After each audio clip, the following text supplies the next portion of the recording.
When I'm working with a buyer that's looking to submit an offer on a property, they oftentimes ask me, what can we do to make this offer more enticing? What can we do this offer that's going to make it more attractive for the seller? Now, when you're in the DC market or another competitive market, oftentimes you're going to be in multiple offer situations.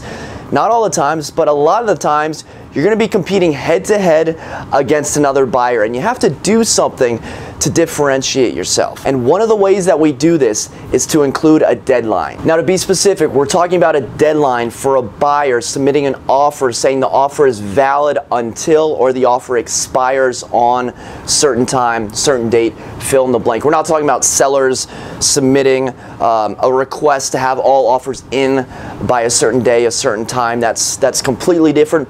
In this video, we're going to be taking a look at deadlines from the buyer's point of view. Deadlines are great if they're used correctly. I use deadlines every time I write an offer if the situation warrants one. Now, to backtrack a little bit, let's talk about the goals of submitting an offer with a deadline. And there's actually two goals that we want to look at. The first is that when you submit an offer with a deadline, you are preventing the sellers from using your offer as leverage to get a second offer, to get more offers.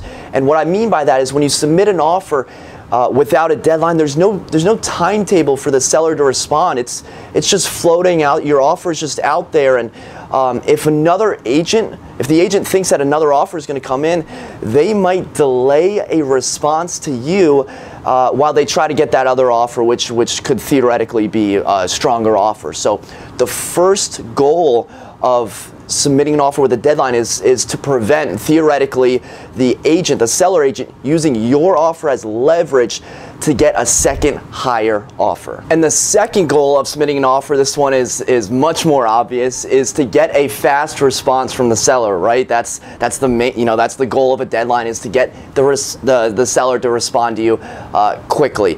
And in order for them to do that, they need to be both willing and able to respond to that offer. And let's talk about those two things, willing and able. So the sellers have to be willing to respond to your deadline. They have to want to be able to respond to your deadline, meaning your offer has to be good. It has to be a good offer in the first place. Don't submit an offer that is well below asking price and then put in a 12-hour deadline or then put in a 24-hour deadline. It doesn't make sense. They're not going to want to respond to that deadline. Here's the thing. Submitting a deadline with an offer, it doesn't make the offer stronger if that offer is weak to begin with. Just because you have a low offer but you put a deadline in, that doesn't make, your offer is still down here. So the seller has to be willing and want to respond to your offer. Okay, and the second part of the equation is being able. The sellers have to be able to respond to your deadline. Don't put in a 2-hour deadline. Come on, who does that? I usually never go under 24 hours. But think about it this way, the sellers, they might be on vacation. They might be on a long plane ride. They might be doing business in a foreign country. You just don't know. So what you should do before you submit your offer is get in touch with that buyer, have your buyer agent get in touch with that seller agent, and ask them when they're going to review offers, or even better, when is the earliest that the seller is going to review this offer. Once you have that information, you can use it to structure your deadline. And of course, you have the situation with sellers when they say, hey, bring your best and final offer on this day, on this time, and that's when they collect supposedly multiple offers. Now, should you put a deadline before their deadline?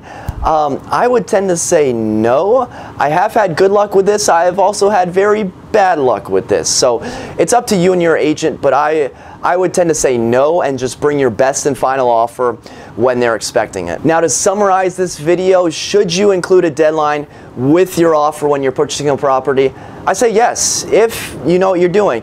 Don't put your timeline too short where you don't give them the opportunity to respond, and don't put it too far out, 3 to 4 days out, where they're going to use all of that time, they're not going to get back to you for 3 to 4 days, and they're going to fish for other offers using your offer as bait. Now, if you're in a smaller market or if you're looking for a deep discount, using deadlines might not make that much sense, but here in the Washington, D.C. market, you better believe that the top agents that I work with use deadlines every time. So what are your thoughts on deadlines? Do you think they're a good idea or not? I want to hear about it. Drop me a comment in the comment section below. Let me know what you think. Okay, until next time, create a productive day. Take care.